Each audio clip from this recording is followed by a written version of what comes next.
overall, yeah. All right. Thanks, Cecilia, for doing this. I just wanted to make sure everyone knows who you guys are, and then you can if you want to do a quick introduction of how you found us or how you guys where you guys are based and how you serve your clients, that would be a good start. You had this with Bradley already, right? Yeah, I got you. Don't worry. Okay, so I'm working with Bradley at 3HQ for this one, but I found you through another AI when you were just getting started. When I was texting AI, but you were doing your voice stuff, and I saw you on YouTube, and we had good conversations. And so from there, I remember that when I was talking to Bradley at 3HQ for a project that we're working on, and we were looking at some other stuff, and I said, wait a second, I remember Samin, and he was doing some good stuff there, so let me go and see and touch base with him to see if he's got anything going, and you did. In fact, you were like light years ahead of where just a few months earlier. You were light years ahead of where you were, and it was like perfect timing because you had been established and got some stuff here that really aligned with what we were looking for. So right time, right place. And so I did the introduction on that one. Awesome. And you want to give a quick background on what you do at 3HQ or what you guys do, where you're based? 3HQ is based, I guess, technically in Virginia. It's mobile.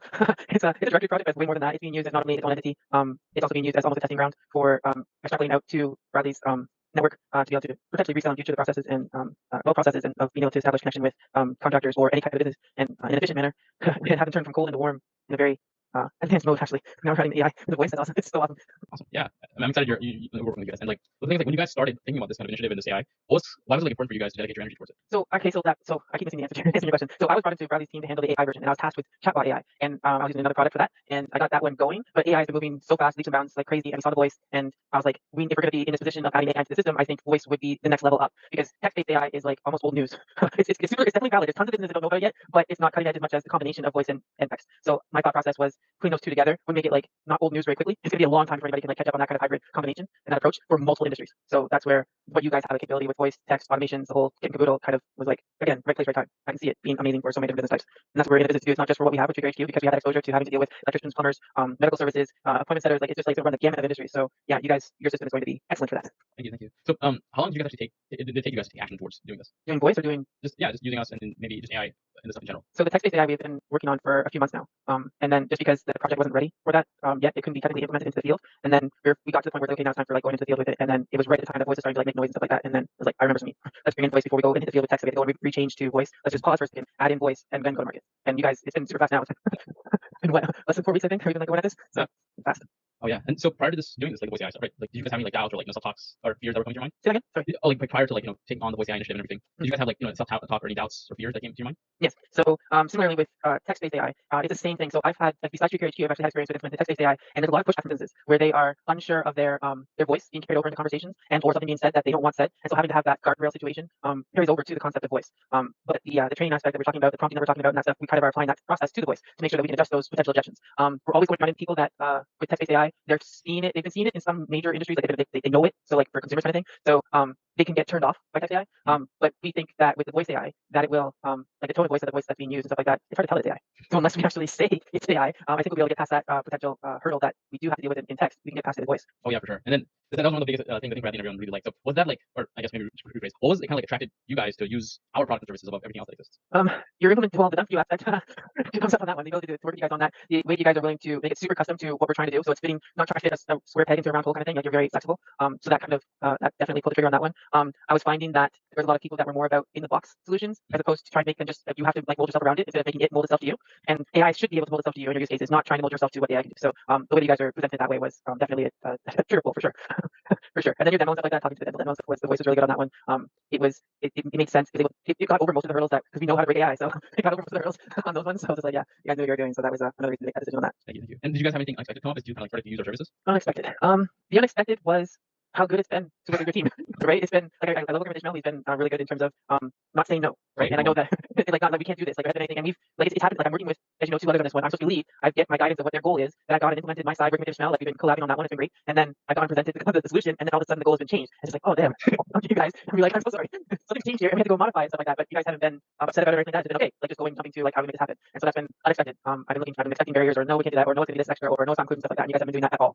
You're very flexible, just wanting to get the solution, and then letting me be in there with Ishmael and stuff. So I'm not locked out. I can see things and we work together to find the best way to approach it. It's been awesome. It's been a really good working experience. So that's the unexpected part. I didn't expect that one. So did you guys get any like results? Like what were your kind of results of working with us? This might be an early actually to be able to ask that. You might need to circle back with me on that one because on our side we haven't been. So like I said, I was brought into this very recently. and bringing this into play. And I only found out after the fact that the certain automations weren't in play yet on high level to even have the interactions with the voice AI. I was like, what the hell? So I had to build those and get them and dragging them over, just like, okay, we need to implement these automations, stuff like that, so the voice AI can do its thing. So the results of it have been no, being a bit too ahead is a problem, I guess, right? Right, yeah, right. So it's like, wait a second, we're not here yet. So I'm just building all these different things so that we can actually implement. I actually expect the implementation to actually happen this week, because we got through the changes in the goals and stuff like that. I got the team on board of here's the process we're gonna have to do to make AI work. Cut the shit with manual stuff. We need automations here. And then we're just working right now on the appointment setting part. And then that means we can go live for delivery and hold on, Kid Goodall's gonna be good to go, and we can go live with the system. Awesome. I'm glad to hear the team's been ahead of the curve and we're just waiting. Yeah, it's me and Ishmael. We're just like, what the hell? So I just, and I go present to them, and it's like, oh, we're gonna do this. I was like, oh no, you're not. We're doing some automations here. You're talking about the testing. We're not going to do this manual efforts and stuff like that. It's like, nope. We're going over here to automations. Maybe manual stuff later. Because once you have the foundations of the automations with you guys, if they want to go and do extra touches manually, go for it. Go and do your thing. It's fine. You want to add extra stuff, it's fine. Just with the acknowledgement that there's these foundational automations with AI, whether it's text-based or high level or voice. These things are going on. Just keep that in the back of your mind when you're interacting manually with a lead. Easy peasy. Not wait and just do all the stuff manually and then trigger the AI once in a while. Nope. Awesome. Yeah, it's an interesting problem to have. But it happens. This is why we like to work together and be flexible as a service. Yeah, no, it's great. The only thing, you've got some competition coming. It won't be for this project for sure, but just as Samin, you have some competition coming from Consolidator. What's that? That's by Ross Fully. I'll send you a link to it. It's fine. There's a lot of people, but if they can do as good of a service, then we'll see.